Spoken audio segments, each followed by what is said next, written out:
Well, All right, hello. Peter. How you doing? I'm doing good. Yes. It's Welcome to Sound Engagement. been a busy holiday season. Yeah. We're ready to get back at this. Yeah. Happy New Year. Merry Christmas. Happy birthday, Jesus. Yeah, As I say to all my secular clients nice. who are super Yeah, politically correct. I'm like, they always ask me, they're happy like, holidays. You yeah, just they'll say say, Merry oh, holidays. yeah, they're like, happy holidays. Is it okay if I say Merry Christmas? So my joke is I just say, oh yeah, happy birthday to the Lord Jesus Christ. Or I don't. I want to moving forward. The older I get, Brad, the grumpier I become. I'm starting to understand curmudgeons. I do. So, I I'm feeling that as well. It makes just do it. sense. One of my favorite cartoons is Up. I always Oh, I cry the love it first. I always cry like the when first she five dies. minutes. Oh man, Yeah. yeah. But I get the Sorry to guy. spoil it for anyone who Yeah, hasn't right. seen it. Yeah, right. Spoiler alert. We'll have to Spoiler put that alert. in the notes. We just Oh my spoiled that gosh. for you. Yeah. No, I feel like I get the older guy more and more the older I Oh get. yeah. Yeah, you just I do. And on a more serious note, I reread Death of a Salesman Oh. almost every year because I really understand Willie Loman and his whole psychology and just like being the. Are you aware of that play? I am aware of it, but I haven't read it. Oh gosh. Would that connect to this whole concept of, Oh working ourselves to death? Is it related or goodness. Yeah, totally I different? wasn't even thinking that. Yeah, Well, hundred we'll percent, bring it back into Yeah, this discussion then. yeah. No, that'd Um, be awesome. Anyway, so, quite. all right. Well, hey, yeah. So we are looking at part 3. This is part 2 of our book review of The Boy Crisis. And I'm a pastor. My name is Brad Mills. This is Peter Anderson. I'm a therapist. Marriage and family therapist. I don't know if you go by the whole title or your therapy is not just with married couples. I would prefer if you just refer to me as Peter Anderson, LMFT, MDiv, Okay. THM, moving forward. Doctor. Doctor. Were you there during that conference where Al Mohler was kind of picking on? No, it was who's the guy? What was his name? Mark Dever. Oh, and he was no, like, I don't call your pastor J. Ligon Duncan III. I call him Lig. Just call him Lig. That's all. And I looked over at Ligon Duncan, and I don't know, he wasn't really smiling when he said that. I was like, come on, Dr. Duncan, let's just call you Lig. So not J. Ligon Duncan III. Anyway, I'm interrupting. I'm doing small talk. You go ahead. All right, we're talking about fun. purpose. Yeah, I mean, right. If someone really just gets tired of the banter, they always end up putting the little minutes in the in the notes that skip ahead, to minute 3, right, where they actually start talking. Yeah, yeah, where they get serious about this video. Anyways, so that's always an option if but our true fans will hear us. Yeah, jump ahead. All right, so Peter, we are looking at the purpose void. Mm-hmm. The purpose void in a boy's life. And this is all the way into chapter 8 already. Some of the first few parts were pretty short, but part 3, I think we're going to do this in 2 parts and just try to cover a couple chapters right now and cover the rest of it next time. But in this first chapter 8, I think it's one of the more lengthy chapters in this section. And he really begins by defining what is the purpose void, and just the 2 primary determinants of purpose in the past, like traditional men and boys, the purpose was work and warrior, right? So work, your career determined who you were, what you did. And then the other was you needed to be willing to go and fight and join the war. So those 2 areas those primary purposes have been not threatened necessarily, but they've become less. The options have to broaden at this point because more and more women are working. Families are 2 income.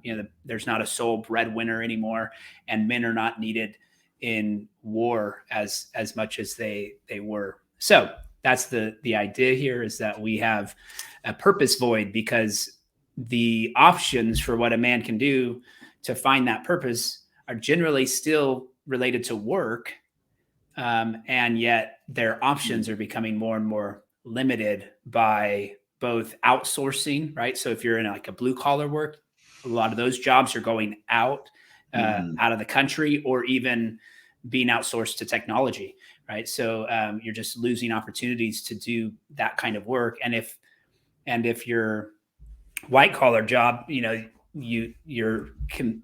field is more competitive because you have both genders in the workforce.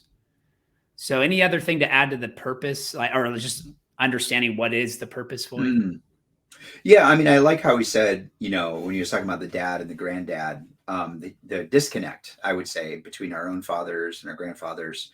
I mean, let's not forget, I mean, I'm actually finishing up the book, Hitler by Ian Crenshaw. And it was like literally 1923, which is 100 years from now, like Hitler started rising in power and then brought us to World War II. And those are our granddads. Like they were fighting against this regime. And then my own father and then my uncle, they fought in Vietnam. I mean, I think people in our generation, we're in our 40s. So I think we know people that fought after 9/11. But I like how he says, your job is to help your son find a sense of purpose. Your dad's sense of purpose began with giving up what created the glint in his eye, whereas your son's sense of purpose must begin with finding the glint in his eye, which is cool because you and I, right before this podcast, I wanted to talk about purpose. You want to talk about the glint in his eye. So that's actually why I wanted to read that, because it kind of brings it both together. Maybe I felt like that's a good place to start. But, I mean, purpose, as far as a clinician, I don't want to jump right ahead, but I mean, that's probably where I've kind of moved, probably more like to, I guess, this podcast, because I started to understand that there's a direct connection when people find a sense of meaning that's much greater than themselves than if they don't. Psychologically, those people just get so much better. Whether I'm evaluating somebody in the emergency room, or talking to a single mom, or talking to an older gentleman who's in his 70s and all of his kids are gone, and his wife is getting older and she's getting sick. So all of these different types of people, like if they don't have that sense of purpose, there's a radically different psyche that I'm dealing with than people that actually have a much higher goal, so anyway, but I would love to talk. Well, that's good. I mean, and that's definitely, I wonder if the idea of finding a purpose larger than yourself, that's kind of what he presents as a solution to this boy crisis, or at least the purpose void within the boy crisis, is to talk about giving boys a purpose that's bigger than themselves. Wouldn't you say that that's kind of always been the goal? Like even prior, you didn't want your purpose to be defined by just what you do, your work, right? You wanted it to be defined as who you were, especially as Christians, right? In relationship to God, how we are bringing him glory. So I think there's value in this idea, but I would say it's always been, at least if someone was reading their Bible, they've always kind of had some acknowledgement of this, but maybe it's not the general worldview, I don't know. That's a really good question. I don't know if it's assumed in every culture. I mean, I think, I like how he gave an example of Japan, from 1600s all the way to the late 1800s. It was really kind of interesting. The females started acting like males, and there was a transgender movement in that time. I don't want to, and then there was also, they were debating their own sexuality. And the whole reason is because they didn't really have anything to fight for. It was rapid peace. I often kind of think about our own time, whereas as we're asking these questions, we've had a significant amount of peace in the past, I would say 20 plus years. Whereas it's only every 20 years you get new generations. People think it's like 70 years. Like, no, it's actually you only see shifts every 15, 20 years. Actually, it's a much, much quicker. So I think when you have a prolonged area where there hasn't been like war or drafts or stuff like that, we start to kind of go much more inward without even critiquing all these movements. It's not even where I'm going. It's just you go from outward to inward. And when the assumption is family, country, God, church, even in non-religion, and that's I bring in both religion and non-religion, because even in a secular culture, if it's like country and family, you're going to get a significant amount of sacrifice. And if it's like God, church, you're going to get a lot of sacrifice. But if you go more toward the inward, the inward control, not inward locus of control, but like in internal sense of reality, then it's like I have to create my own purpose. And when it's me and there's no outside source telling you what that identity is, then it makes sense why we would be, you would see a lot more, people be more drawn to the sexual ethics and sexuality and, how I define myself there. So it's really, yeah, it's kind of, it's interesting whether you go from outward to inward, that sense of purpose is going to radically, it's going to be a bit different. Yeah. I was just reading about the generation, because it's not a clearly defined number of years, but the average is something like 25 years between one generation to the next. So right, it's yeah, between 20, basically 20 to 30, but 25 would be the average. Yeah, I think what I was referring to is we really see it radically shift within 15. You could already predict it pretty well. Okay. But yeah, you're right. Like 25 is kind of that's kind of the textbook answer. But sure. But within like 12 to 15, you're already kind of seeing this new generation, new shifts. And I've already, the difference between our generation and even like Gen X versus even the newest generation that's like coming up. That I think the shift has shrunk with technology, right? I mean, so much change, so drastic. So many drastic changes within a short amount of time has sort of reduced the cycle of generations. That's a fascinating point, because I would be curious 50 years from now how they define generations now with the influx of huge social media and technology. That's a really good observation. Yeah, I don't know. So I don't know what you want to talk about first. Is the glint? Do we want to go through? Yeah, let's talk about glint, because that's like the step up to purpose. Yeah, why not? Yeah, what was your impressions on that? And glint design? So maybe you could tell our listeners what that means. And he gives the example of, or I guess when he speaks at conferences or something, he'll challenge people to think about what the glint in their dad's eye. When did they see a glint in his eye, or sort of like when did his face brighten up? When did he get excited about something? When could you tell he was really invested in something? I guess that's the idea, like the sparkle in his eye. So, and so you think about that and you wonder, okay, is it when he went fishing? Is it when he went camping? Is it when he was playing and roughhousing with you and the kids, or what was it when he was just with the family, outside of the family? What is the place where you generally saw that? And then think about whether he could make a living off of that. And generally it's going to be obvious that whatever the glint in his eye was, he had to somehow like either put that aside or stuff it in order to focus on making money, right? In order to providing for the family. So I think that the goal of the practice is to sort of develop some compassion for your father, who probably sacrificed time with you and whatever, couldn't be as involved in your life as you might have wanted. In most cases, there's some level of that, a little bit of either a bitterness or a regret, some consequences, long-term impact from the relationship we have with our father.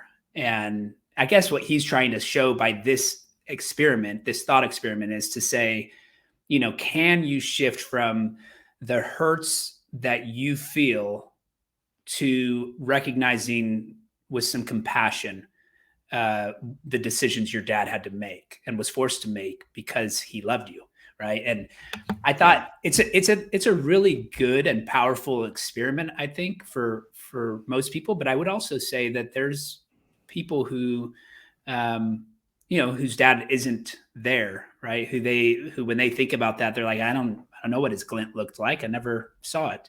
And so he points out that you still have a relationship with your father, even if you didn't know him, because it's the relationship in your mind, right? It's the relationship that you wish you had, that you maybe thought was possible, but got crushed by circumstances or whatever.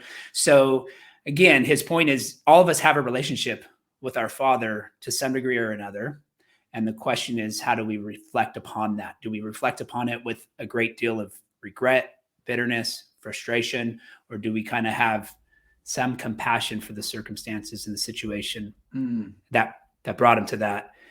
I kind of want to get personal with it though, and say, when I took that kind of seriously and I started thinking about what was the glint in my father's eye, and I also want to honor my parents and not just not just berate their flaws or faults, but I would say that the glint that I can recall from growing up in that home was he loved his pets a lot, and we had a lot of pets, and we had so many pets that like my home smelled like a zoo, and I was embarrassed to have friends over. I was like, like I would just rather be outside and play basketball, football. But anyway, so I would say that's one thing I saw. And then I would also say that he did enjoy outdoors. He did enjoy camping and kind of fishing. Most of the time that I saw my dad, he was reading. He did a lot of things by himself. He kind of enjoyed his alone time. So I don't know that I necessarily, when I looked at him reading, saw some glint in his eye, like he was really excited to be doing that. But definitely, like if we were going camping, I think I would say I definitely saw a brighten, him lighten up and be maybe excited about that adventure. And frankly, to be honest, thinking about my childhood, camping was probably the highlight as well for me in terms of spending time with my family, like where it's just us. I would say camping was where we were at our best. And so then applying that, like, okay, so you think about the glint in his eye, and I wonder, if you think, did he sacrifice that in order to work? And, unfortunately, I think when I look at who really filled that role in our home, it was my mom. My mom was the stable income. My mom was the steady breadwinner. She was the sole breadwinner at times, but not all the time. But I mean, we absolutely depended upon her income my whole childhood. So that probably disrupted him in some ways, and he was not very consistent with jobs. He would jump from one job to the next.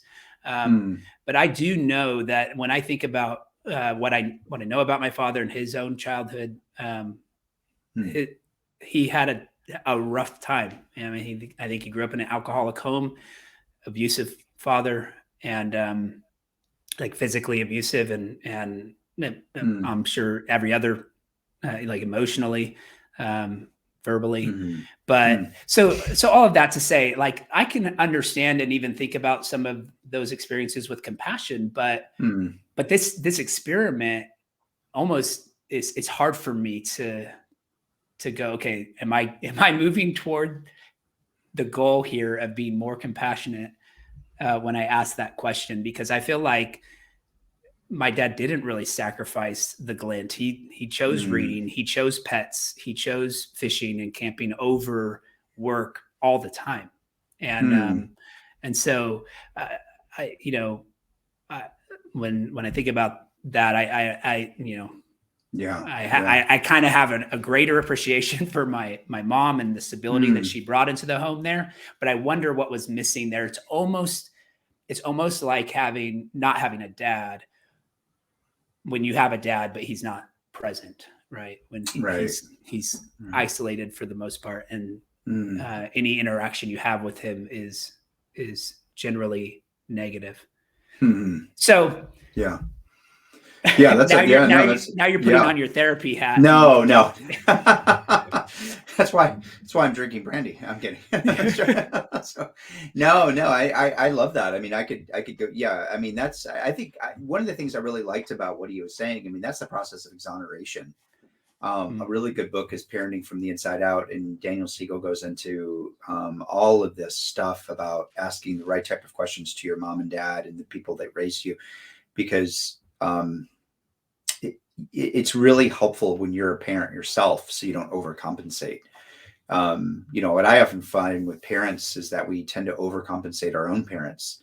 So, I mean, when you said that about your dad, I just, yeah, I have nothing but so much compassion because I don't even know him though. If he came from a very abusive home, I would be so curious about what he felt like he needed to compensate over. Yeah, You know what I I mean? thought about Like, that too. yeah, Maybe I can almost like there's even such a switch. Like if you see like a dad that's like really, really not doing this, but he came from a house that was like quite the opposite. Anyway, go ahead. Yeah, well, I I would have all just the, I just have questions. Yeah. those are Yeah. good questions. I mean, I could Hmm. speculate because Hmm. we really rarely talked about his childhood or the home he grew up in, but he would. I almost get the sense that he felt like maybe he had the same tendencies, potential there. He was Hmm. never physically abusive to me, Hmm. in that sense, but there was such a distance and a disconnect. And I wonder if maybe he thought, well, I can get close to my pets and it's not too much of a, like if my anger gets the best of me or something, it's not gonna the damage won't be as severe, right? But if I Yeah. get too close to my kids, then maybe the damage will be Hmm. devastating. So I don't Interesting. really Yeah. know. No, there's, I I might think be that's, hyper and he, psychologist. yeah, no, I think that's fantastic. Yeah. I mean, it's sad that, cause he passed away. When did he pass away? No, my mom passed away last year. Oh, your My mom did. Okay. Yeah, that's right. my Okay. dad's not doing great, but Yeah. you know, Okay. That's so right. Your that mom passed away. Yeah. Yeah. But yeah, maybe well, definitely the admiration towards your mother goes, it's very, very high. So, I mean, think about all the things she sacrificed, but I do wonder that if I were to, I mean, if he was like a client or somebody that I would mm, want to talk to, I would be so curious because the thing that Siegel makes the point of too, it's like if you don't go through the process of exoneration, your very first thought is to replicate what was done to you. And so if you came from a highly that's like your abusive home, instinct.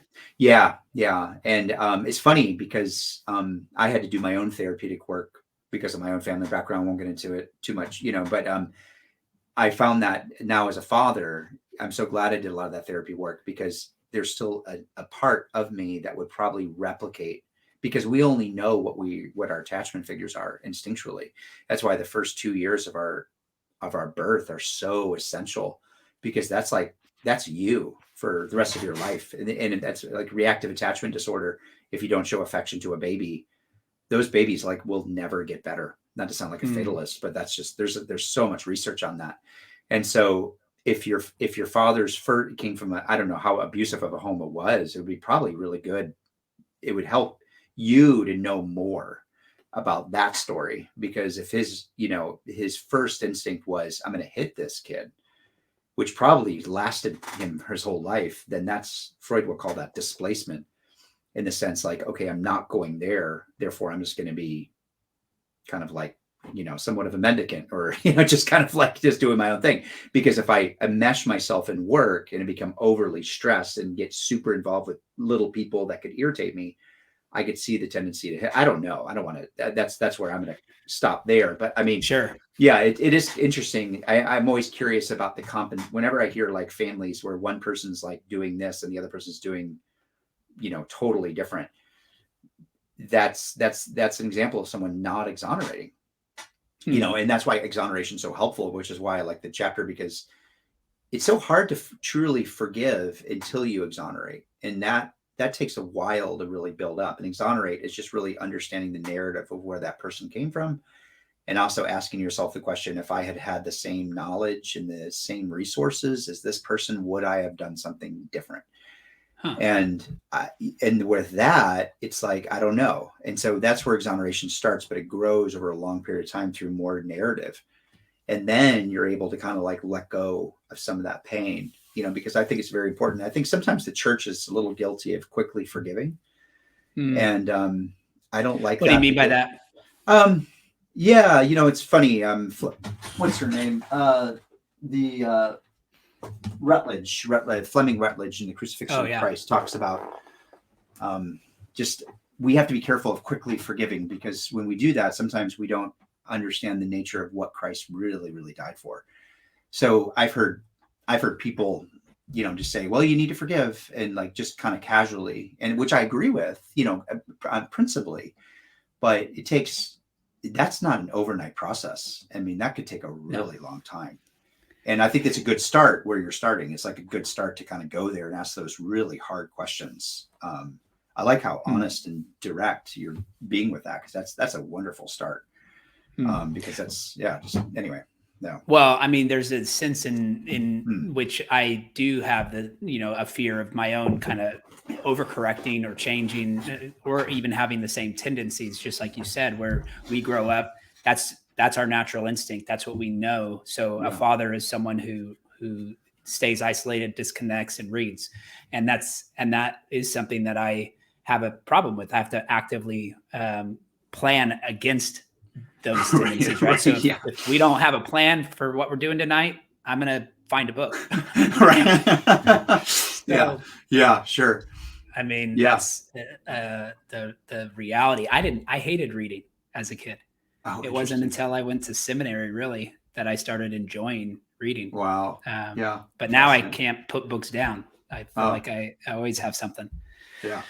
So anyways, I know, which I think is a wonderful coping skill. So it's a very good, it's a great coping skill, but it can also be an escape from the tension, right? And the pressure of family, right? Of just being home, being present where there's, people that demand attention, and you just kind of I don't want to think about anything but myself right now. Right. Anyways, enough about me. But no, I could. This is fascinating. Yeah, I love that. I appreciate your comments and your thoughts. I have done some thinking about this with professionals and gotten help. So I still, it's something that I can that I can do more exploring on, for sure. It's fun because whenever I talk about like reconciliation with parents and stuff like that, people always think it's like a therapy session where there's crying and all this uproot. And I could say, both by personal experience and clinically, it's actually a lot easier. One, you don't even have to bring up stories where he feels like defensive or whatnot, or he feels like he's kind of being on the stage. And what's cool is like the thing I like about that book, Parenting from the Inside Out. It's I did it in grad school when I was training for an MFT, in my MFT training, and I interviewed my own father, and it was just like questions that I had never thought of asking him, and they were all in the book for me. And it was like an interview, and it was really, really, really helpful. And I remember writing that report and just crying, just weeping, because I understand. I finally understood him in a way that I never had. And it was very releasing. It was just like, wow, okay, now I get you. It's like, even if I don't agree, I get you, which is kind of like, that's so freeing if you could do that. Cause it's like, you go from like gridlock to open dialogue. It's like, okay, which is, then you don't have these parts that feel like either I have to overcompensate, all this other stuff. It's just like, no, it's just this sense of release, but it takes a while. And that's what's cool. It's like, there's even for, I know there are a lot of people, probably a lot of our listeners, I think many of us, it's our relationship with our fathers and mothers are so vital. I think it's like one of the main quote dragons that, that's in our journey. When I say dragons, not that they're evil, but like things that we have to look at really, really, really deeply as our caregivers, both good and bad, so that, it's fascinating, just how, how our stories and what we do with them. Yeah. Well, I'm listening to The Body Keeps the Score. By Bessel van der Kolk. That's another one that is worth reading. Really good book. Kind of gets into the science behind the attachment theory, and then obviously gives plenty of examples and encouragement. Probably one of my favorite books. Good stuff. Well, I thought we'd transition to what you were wanting to talk about, which in the rest of this chapter, which, kind of leads from, after he's talking about the glint in the eye, he says, this isn't just an American problem. It's not just a Western problem, but you have in Japan, there's actually a video game called Karoshi, where the winner was the person who could commit suicide the fastest at work, I guess. Like the language or the idea of it is working. Karoshi means to work yourself to death. And so you win by basically dying. And it's really obviously a very cynical look at culture and at their society in Japan, and the way they idolize work, and the control that it has over men. So I think that sort of leads to where you were thinking about the death of a salesman and other things. So I'll let you take over, but. Yeah, no, I was just thinking about like what, right before we were talking, just the sense of purpose. And one of my favorite, I think one of my books that I always recommend is Viktor Frankl, the sense of man's search for meaning. And it's called Logotherapy. And he talks about how, well, he was in the Holocaust and he wrote that book as a psychiatrist, and he noticed two groups of people. One group was, they died off really, really, really fast. And then another group lived through significant amount of suffering to the point of almost like starving to death. Whereas the other group that died off really fast, they actually had enough food, but they still died off. And so he saw that the difference between those two groups was what he would say logotherapy, which is, well, we got the word logos, which is meaning or purpose or reason or, the word, something greater than yourself. And so the people that had something greater than themselves really endured. But I remember talking to a kid in the emergency room, and he was coming in for suicidal ideation. And this is what really kind of changed me is I was telling him, he had attempted suicide, and I said, where are you now? And he's like, no, I'm going to kill myself. And then I was just kind of so thrown off, and I just said, well, wouldn't your mom be upset? When your dad be upset? And he just looked me blank in the eye, and he just said, that's not good enough reason. And he was right. He was like, I'm not going to live for them. And so every counter example I gave, well, what about school? What about this? What about that? He just would have a different counter argument that, that you're not giving me a deep enough reason. And kind of really forced me to realize the limitations of just pure psychology, for example, not psychology, but just like if we don't, or I should say, like if we have no meaning, I guess, just offering just clinical feedback, I guess, right. We need something that's greater than ourselves. And, it just got me thinking that he needed it. He needed a purpose. He needed something that's much greater than himself. And, that's, I think we could see a lot of people that, according to whether, and even ourselves too. I mean, anytime that people are struggling with addiction, or maybe it's loneliness or despair, or it could be, a sense of just maybe very passive hopelessness, whatever it is, it's just, you do wonder, okay, if there's a greater sense of meaning, what is this all for? And I think even as Christians, even we could say we live for the Lord, and we, sometimes we can get really down because we don't even know where that purpose is. I was just reading Psalm 44 today, and he was like pleading with God, can you please wake up and rouse yourself, oh Lord, please don't forget. I love that Psalm because I sometimes want to say that.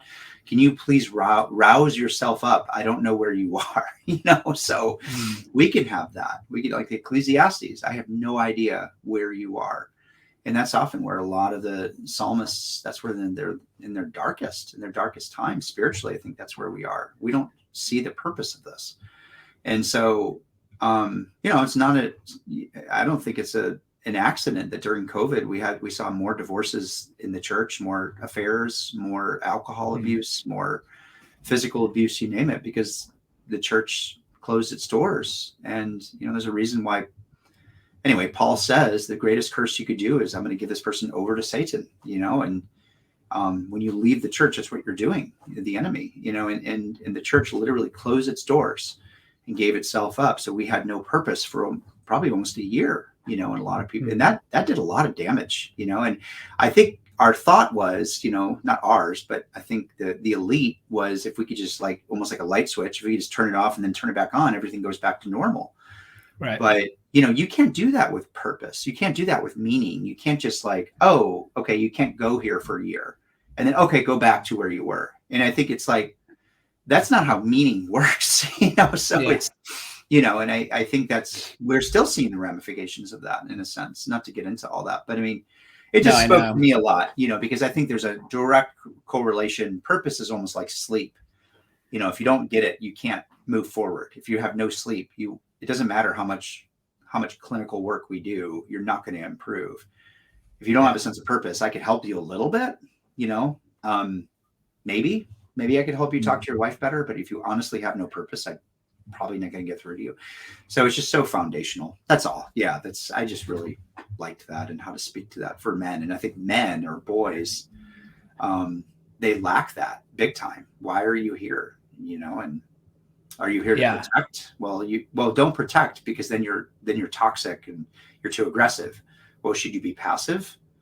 Okay, well, maybe, but then people get upset with you because you don't make a sacrifice. And because even sacrifices that's something that you discipline yourself doing. It's not like the bold, brave soldier. C.S. Lewis talks about this. It's not like he was just developed overnight.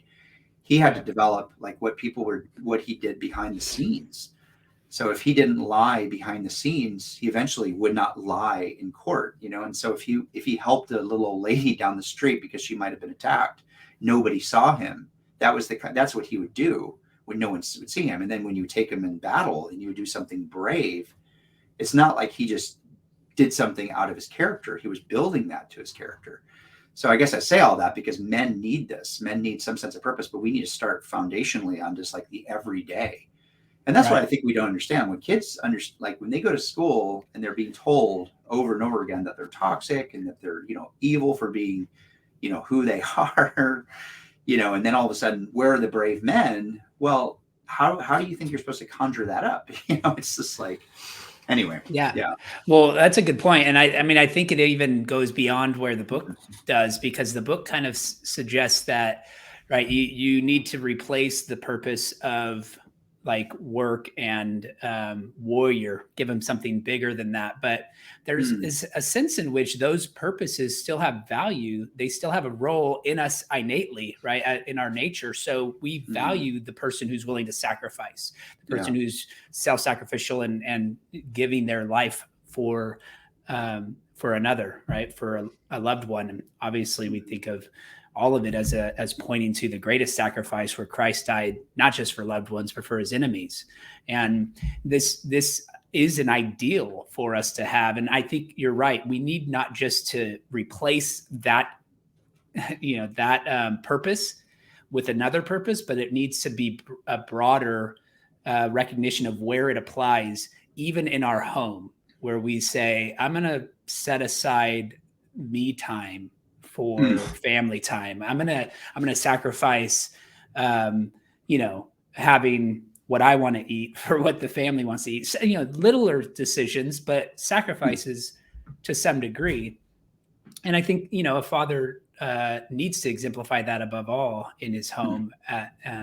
Right, he needs to show that to his son. And anyways, I think those can be convicting ways to apply this thought, but I think it's a natural instinct for us to want to be that hero who's willing to lay down his life. Right. And so how does that look on a day-to-day basis? It doesn't mean we're foolish or that we're out trying, we've got a martyr complex right? Or that we want to find ourselves in a situation that's life or death, but we do continually let go of selfish, values and prioritize the community, prioritize the family, prioritize the other. So I think that actually strengthens the point that the book is making, right? That there is a purpose void and we need to fill it, but we don't need to necessarily replace or remove the traditional roles. We just need to recognize how they apply in our current context. Right. That was my only problem. I is I felt like he was sort of critiquing those as like. Yeah, I guess he was kind of ambiguous. I mean, I agree. I don't know if he was critiquing as much as he just seemed like it. Yeah, I'm right there with you. I did like the whole part where I loved the part with John Lennon. Not to get into all that, but like John Lennon, let our listeners know, he had spoken to this author. He had met him at a party, and he had said how he was influenced by his group, and he didn't know that this was John Lennon. I didn't know he was John Lennon either. Anyway, long story short, this person, which he didn't know was John Lennon at the time, told him, "Thank you so much. I decided not to just be a workaholic. I decided to do 24/7 with my kid, mainly because of you. And this was my dream to like sacrifice all my time for my little child." But at the very end of the book, he also, this is the paradox. What John Lennon had discovered was the hidden John Lennon, that the John Lennon who earned love discovered the John Lennon who could be love. And that was, it's a little anecdotal, cute little summary. And I'm so glad he said this too. He said, had John Lennon attended to his first son, Julian, the way that he attended Sean, we would never have heard of John Lennon. So that's the paradox, because he had to make a whole lot of sacrifices, so that he can get here. And that's often negated. It's like, we often think that we could just get here by not the time that has to be spent and the sacrifices that we have to make in the long hours and the overtime. And just, it's, that the 2 or 3 jobs that we have to do in the 401ks and the education for our kids and extended education. Yeah. Right. Yeah. And just all the things but we do that because we would love to get to the point where we can, but here's the thing. It's like, well, this is the challenge. I think as long as okay. So yeah, help me. Let's play with this, because it's a paradox, but is it an unhealthy paradox? Because I think we have to do that. And a healthy individual will look toward the place where he could release and focus 100% on his child, say, for example, and just like live for other people, I guess, live for himself in some ways. But that only comes at the behest of sacrificing all of his time and energy. So people that are very self-centered, or like people that just want to live for the glint of their eye, they want to push here as soon as possible without doing all of this. But the workaholics, the people that cannot let go, like Tim Keller talks a lot about this in his sermons. Like, he's met so many men on their deathbeds who said, my biggest regret is that I didn't spend more time with my children. He said he never heard any man ever say, I wish I worked more hours. So the workaholic, on the other, it's like the inverse of that. He can't say no to reach the paradox of letting go. So it's like, that paradox is a really good litmus test for people that are not just like wanting to get it too quickly. It's a litmus test for people that only live for the gain of money or whatever, just by itself, like that kid in the emergency room, without looking beyond themselves. And one day that'll catch up on them and it'll destroy them. Like the Japanese, so I just like that tension, I guess, because we sacrifice, but there is an expectation, hopefully, that you'll see the fruit of your labor, and even scripture kind of talks about that. I mean, you can't get too theoretical about that, right? You can't build a theology on that, but you get what I mean. There's a kind of like an expectation on that. Anyway, I just thought. Yeah. I mean, no, it's a good recognition, I think, of the paradox and you're right. He asks a question later on where he says, it's not a question, but it's the opening of, I think, chapter 12, the last chapter in the book, in this part 3.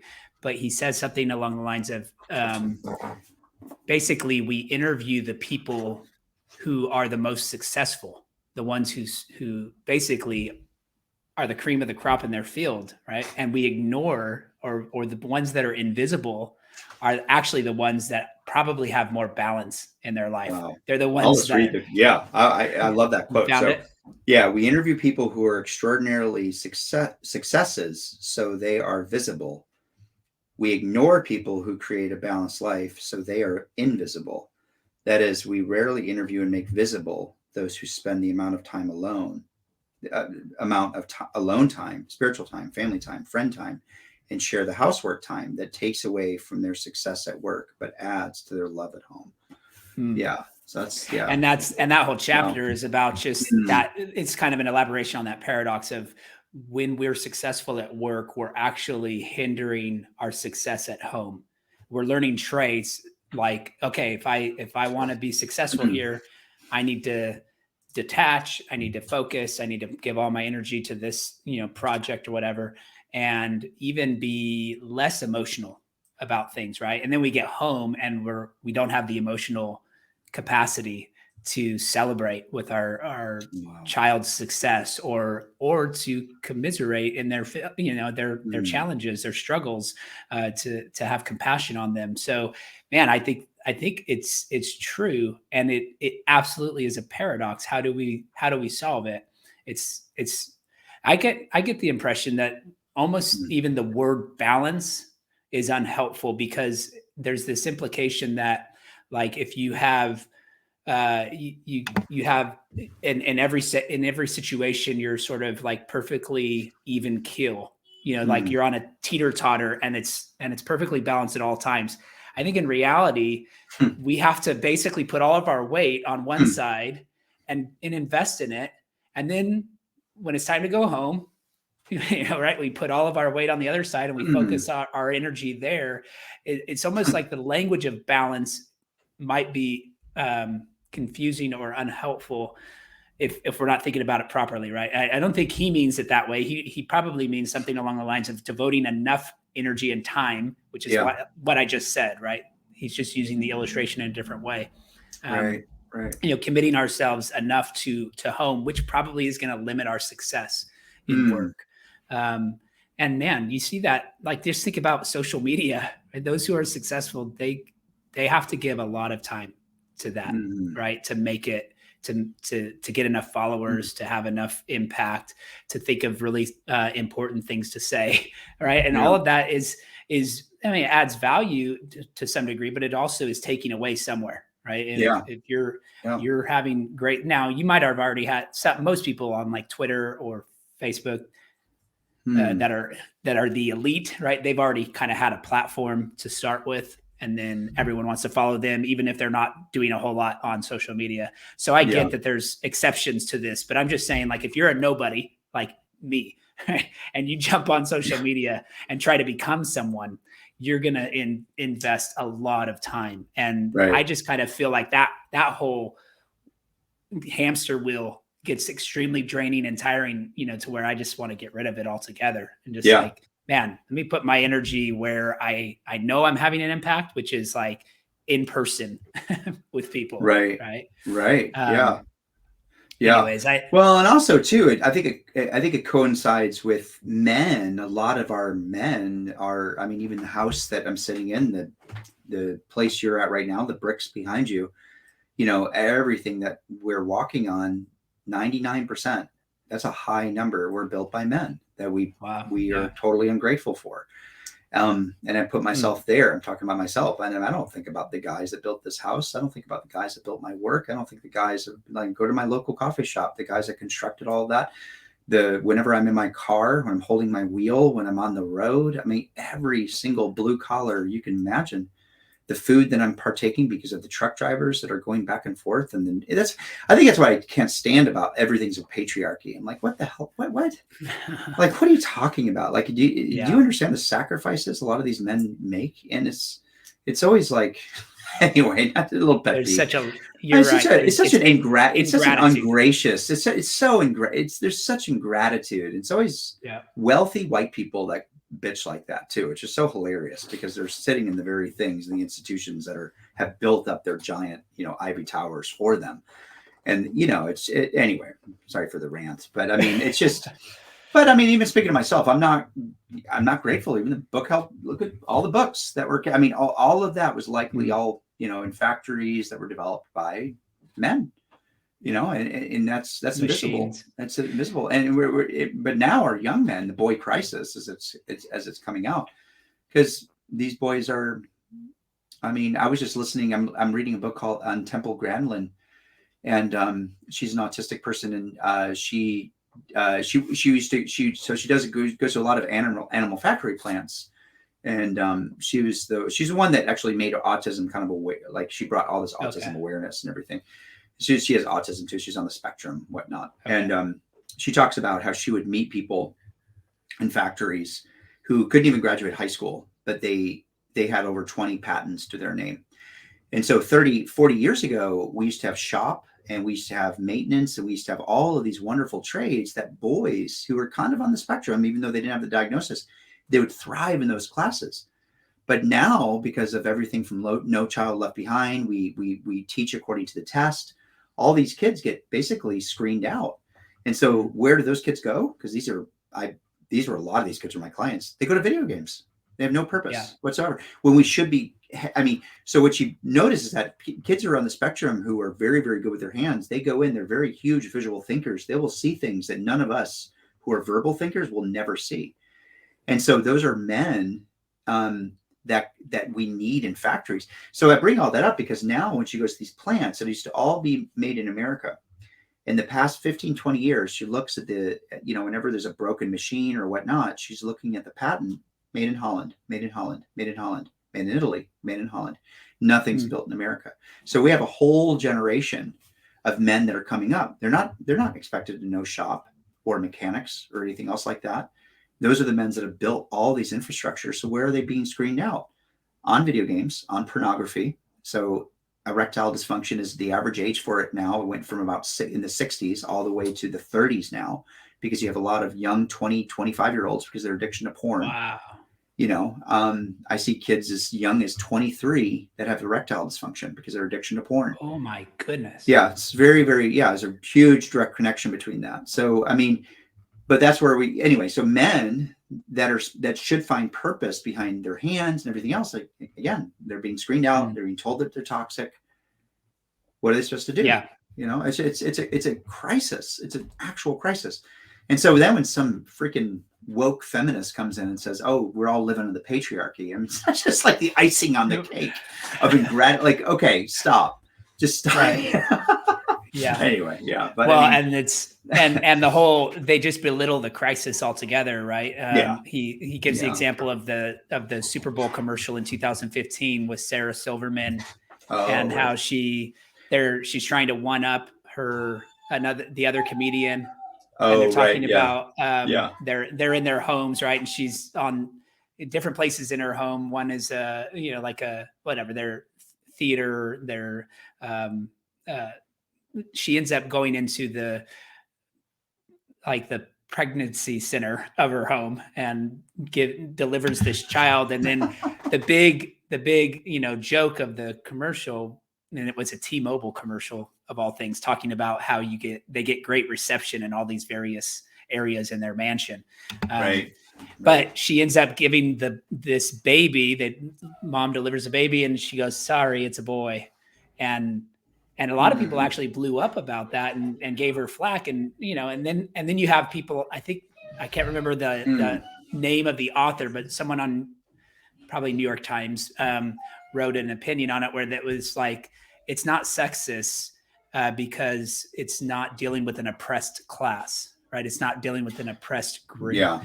And so men can't call this sexist to say no one wants boys. And yet that is the reality. I mean, even look on someone said something innocent about like how, it wasn't innocent. It was a man who's, kind of talking about the same thing on Twitter about the boy crisis from a different perspective. But anyways, he was saying something about the sperm count being like at an all-time low, like in terms of just our population.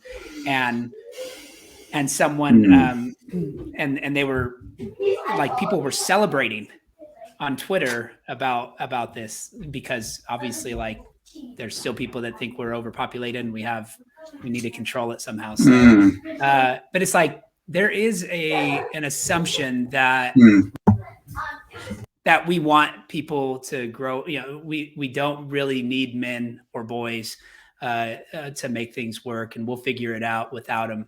And it's not just ungrateful. It's ignorant. Right? And at the same time, I don't want men to, like, what we're not saying is men are somehow victims, because that actually makes it even worse.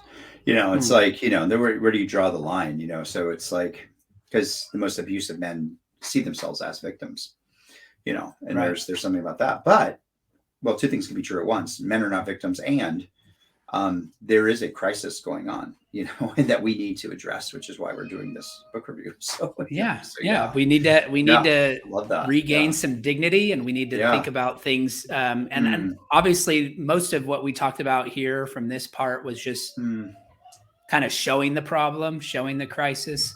again from different angles, but we'll get into the rest of this part next time, and maybe dig a little bit deeper into the hero, kind of the hero paradox. But I think some of that we've already discussed. I did want to get into though the concepts, and I'm just sort of setting us up for next time. But the idea that he recommends of being able to stay at home, like have full-time dads, and what are the conditions for something like that.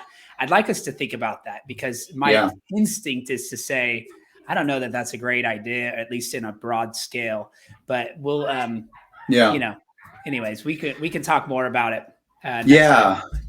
No, I'm right there with you. I mean, I have a lot to consider. Yeah. I mean, I'm not against it. When you look at the Proverbs 31, any hardcore conservative guy who says, yeah, we know the guy was working 24/7. You're not getting that from the text. She was working 24/7, and he was likely just hanging out with elders. So I think there's like a lot of biblical freedom on that. That's my take. I know there's hardcore like Doug Wilson's that would strongly disagree with that. I think there's a little bit of freedom there, but at the same time, God made women maternal, and that's beautiful, and it's very essential toward attachment. And and at the same time, God also, I think, made men to be a little bit more, I don't want to say practical to offend all of our female guests or anything, but I mean, no, a little black and white at times, which I think is actually really good for parenting. I mean, less emotional. Bethany and I balance each other really, really well because of that. It's just, it's just, I mean, we're kind of like our typical couple. She just brings such sweetness and everything else. But when the kids are like getting out, I'm like, nope, go to bed. All right. I'm still that way, even though I'm a clinician, and they respond really well to both. And it's like the time to do both, and it's like a good relationship. You have that interaction, and those are well-behaved kids when you could allow both types of parenting. There's a time to just be like, no, get your ass on the field, man. Come on, let's go. And, come here, buddy. Let me cry with you, and tell me what you're Yes, I think that'll be plenty to discuss next time. It was fun, Peter. Very fun. Glad we did it. All right.